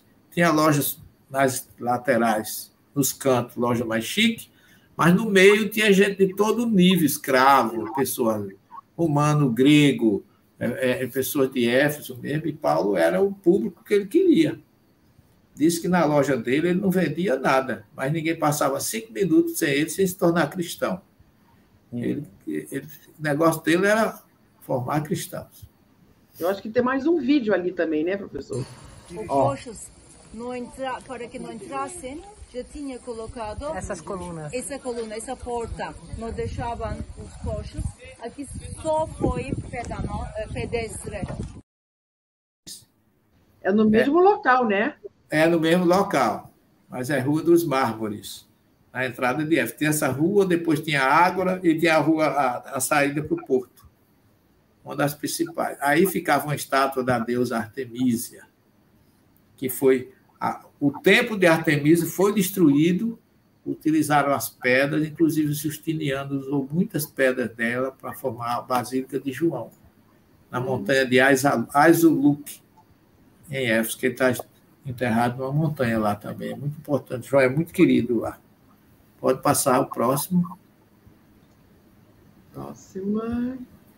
Aqui. Aí é outra foto da casa de Maria.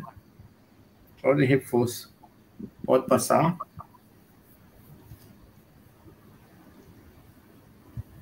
Aí a entrada, né? A foto da entrada. E ali a outra da saída. Só para vocês terem uma ideia. Entra por aqui e sai pelo outro lado. Essas meninas aqui são do grupo da gente. E aqui a montanha, a outra montanha, onde está enterrado João. A basílica dele está aí. Eu acho que eu fiz um filme aí também. Não sei se eu mandei para você. Mas pode adiantar.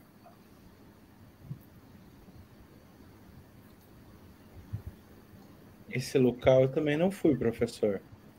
Essa é a montanha onde João é chamada Montanha de Aisuluk, que é em Éfeso. Onde João vai entrar aí. Também. Como é? Não estive aí. Pois é. Não teve, não? Não. É impressionante. Pode adiantar que tem mais fotos. Aí é a entrada. É imensa. Olha como era aqui, mais ou menos, no meio. Você está vendo o portão embaixo, a ruína, mas no meio é como era a basílica. Imensa. Foi construída no século VI, por Justiniano, imperador. Pode adiantar mais.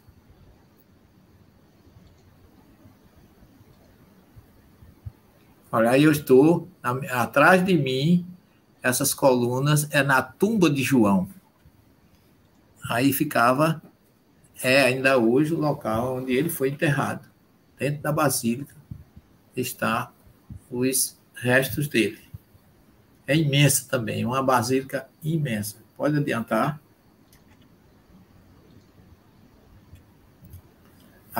Gente, isso aqui eu acho que eu vou encerrar com isso, porque isso aqui é impressionante. Isso aqui é Bérgamo, o Pérgamo. Essa aqui ficava há 300 anos antes de Cristo. Preste atenção, 300 anos antes de Cristo, existia um hospital psiquiátrico aí. Acreditam nisso? O tratamento era... Aqui tem a origem, a história do deus Asclépio, que que é o deus da medicina, que tem aquela serpente. Essa rua aqui tinha 800 metros, e aqui tinha uma placa dizendo: aqui a morte não tem permissão de entrar. Só entrava aqui gente por doença mental, porém não podia ter doença física, ele tinha que entrar caminhando. Ele tinha que caminhar esses 800 metros, e lá na frente ele ia passar por um teste, uma admissão, um diagnóstico, fazia esse exame dos humores, para saber se ele não tinha nenhuma doença física. Se ele tivesse, ele não poderia entrar. E diz a lenda que um senhor, um ancião já meio idoso, ele vinha com uma jarra de leite e ele vinha cansado, e como ele não teve forças para caminhar os 800 metros, ele parou debaixo de uma árvore, colocou o pote de leite junto e adormeceu. E vieram 2 serpentes, bebeu o leite. Pelo cheiro, elas foram atraídas, brigaram dentro do pote, deixaram seus venenos ali e foram embora. Quando o velho despertou, sem saber do acontecido, bebeu do leite e ficou curado. Por isso que o símbolo da medicina é a serpente. A partir daí que se criou esse princípio. Mas esse local, ele para mim, nessa viagem toda, foi a maior lição, logicamente, ligada ao paganismo, que isso era, Asclepio é o deus pagão, o deus da medicina, o deus da cura. Mas, pode passar, Denise, nós vamos passar umas fotos, tem um filme aí também. Professor, Pois é, tem. E que lugar é esse maravilhoso, professor? Eu fiquei encantada com essas fotos. Olha, essas fotos, isso aí, olha, essa foto aqui é depois que eles atravessam um túnel. Isso aqui era o local onde os doentes dormiam. Isso aí já é no final. Ele entrava. Passa a próxima foto. Esse aqui que é maravilhoso. Olha isso. Eles entravam, faziam a triagem, tá certo? E aí, quando diziam, tá sadio, tá. Então, ele ia primeiro para a biblioteca para ler, para distrair a mente, porque ele vinha com problema mental, então ele tinha que se aculturar, se distrair lendo. Eles liam, depois passavam por um teatro para assistir peças, via apresentações, era o segundo tratamento. O terceiro era passar por um tratamento de argila. Eles usavam argila no corpo para... Vovô Pedro. Era, o vovô Pedro, exatamente. E ali naqueles salões eles se preparavam e aí ia para o tratamento hidroterápico. Na entrada desse túnel, que tem uns 80 metros, tinha a água jorrando, ainda hoje tem, eu vou mostrar para vocês. E esses buracos, em cada buraco desse ficava um sacerdote, chamava Asclepíade. À medida que o doente ia caminhando, eles iam fazendo psicoterapia através de vozes, de ensinamento. Eles ficavam em cima e os doentes passando por baixo para ir para aquele lugar que vocês viram que chamava o telésforo, onde ele ia dormir. Dormir para quê? Para sonhar. Asclepio vinha e dizia qual era a doença dele e trazia o remédio. Você acredita num negócio desse? Isso 300 anos de Cristo. Impressionante. Impressionante. Vamos passar o filme para vocês verem. Passa o filme.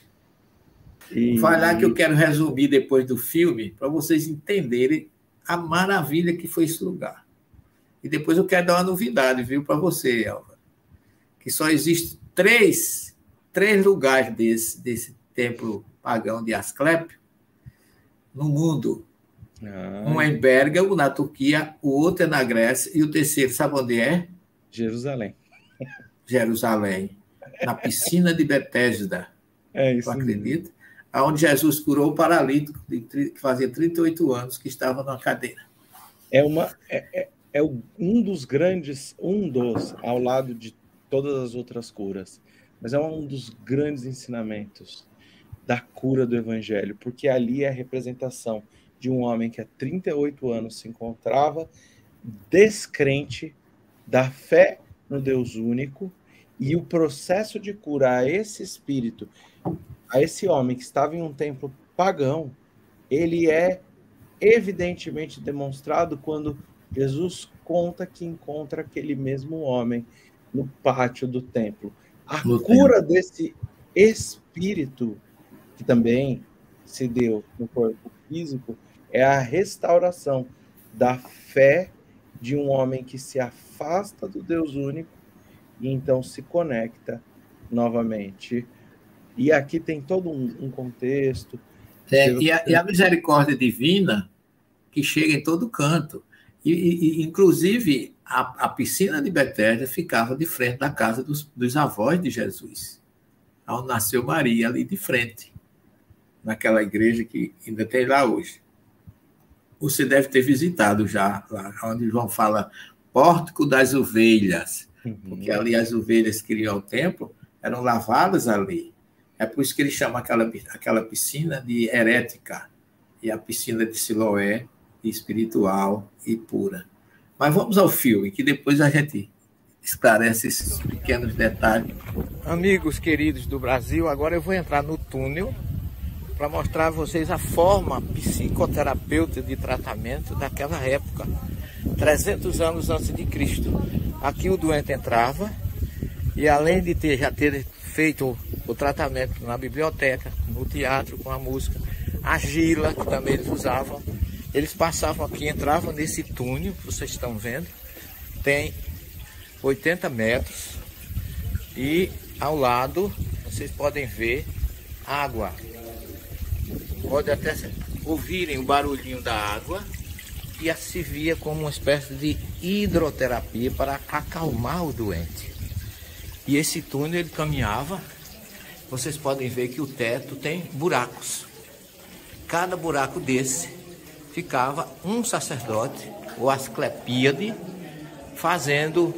conversando com o doente, dando-lhe as instruções, acalmando, fazendo uma espécie de psicoterapia, para que ele, chegando lá no final do túnel, onde estava o telésforo, ele pudesse dormir.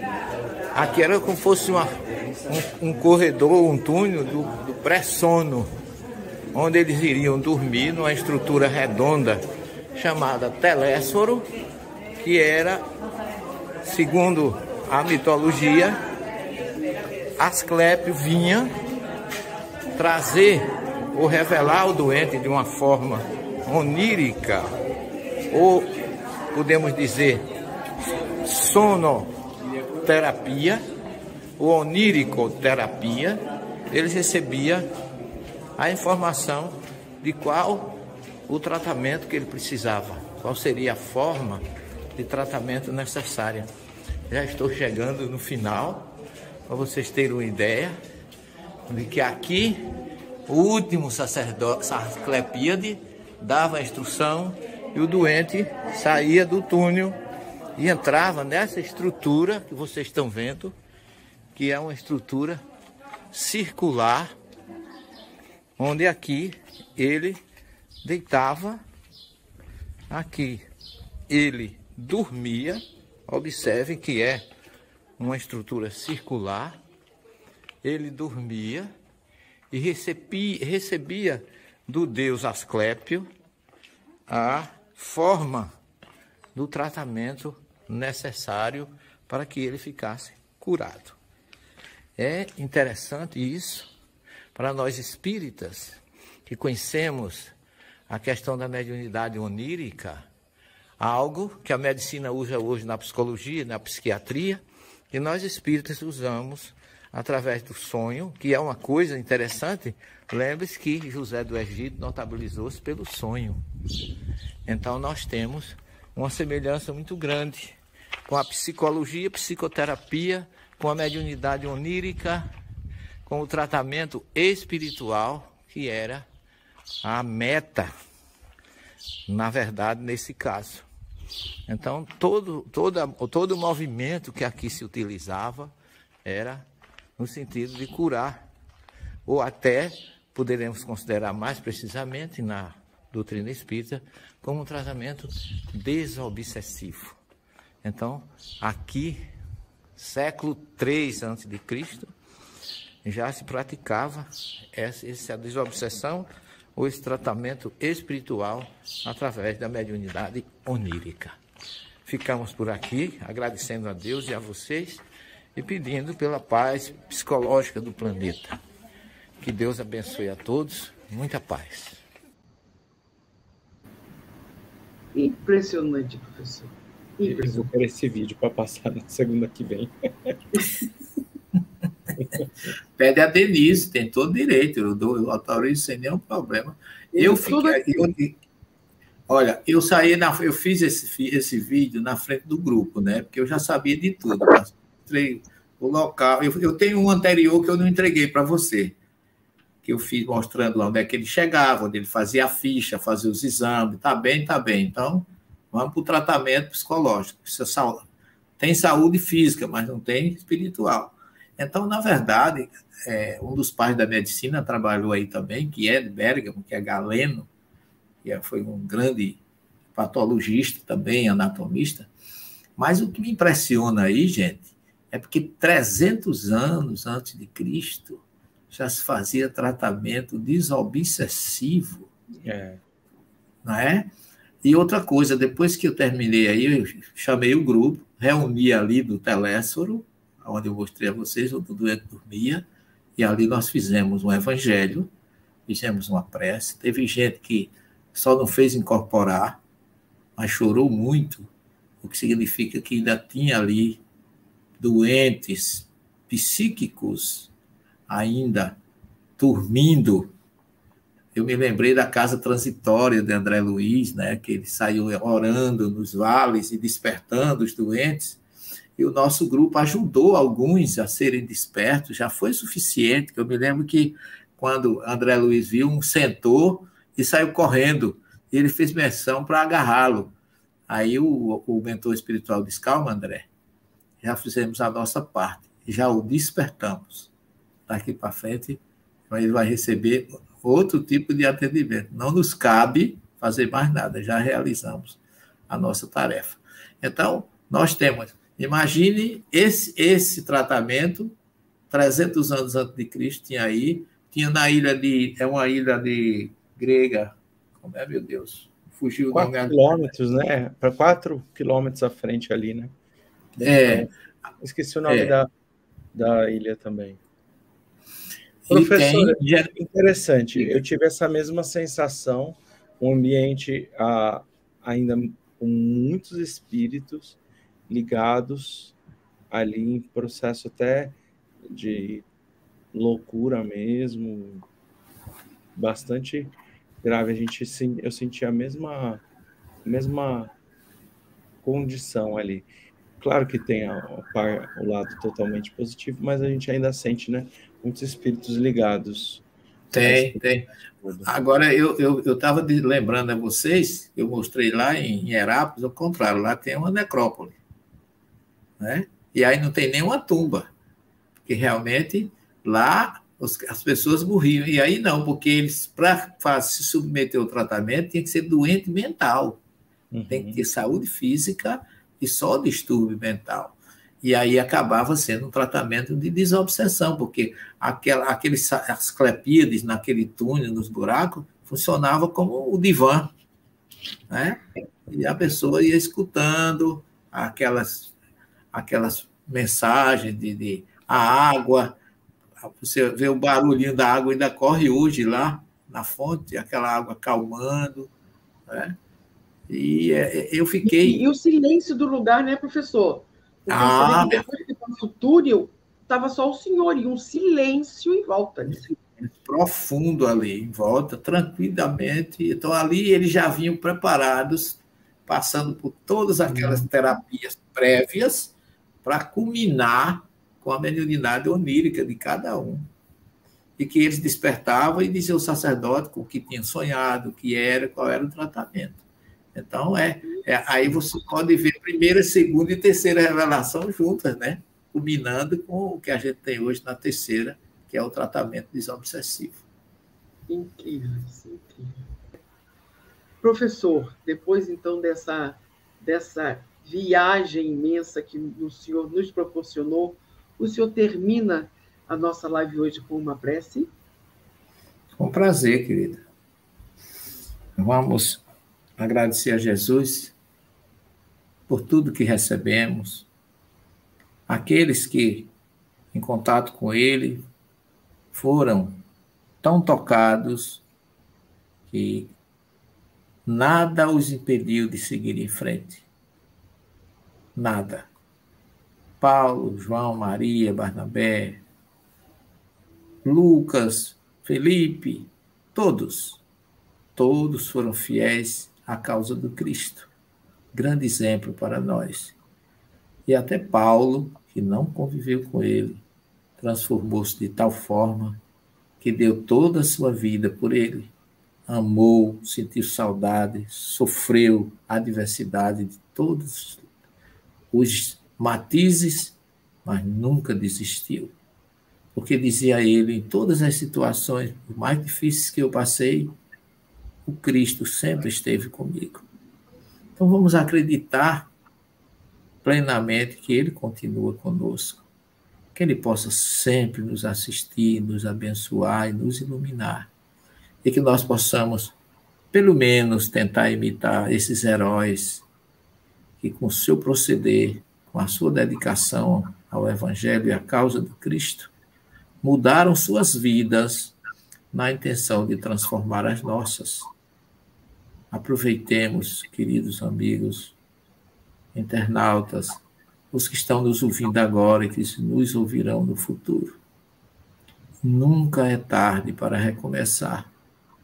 Jesus nos chama e clama a cada um de nós no papel de condutor da sua mensagem libertadora, cheia de esperanças e de luzes. Onde quer que você esteja, não importa a situação em que você se encontre, por pior que seja, Jesus é maior do que ela. Confie nisso, na sua promessa, na sua luz. Eu estarei convosco até a consumação dos séculos. Que Ele continue abençoando o Brasil, esse planeta azul que Ele tanto ama, e a cada um de nós, concitando ou convocando para a tarefa da semeadura do bem, pelos caminhos por onde Ele passou e onde quer que estejamos. Que Ele continue conosco, hoje, amanhã e sempre. Que assim seja.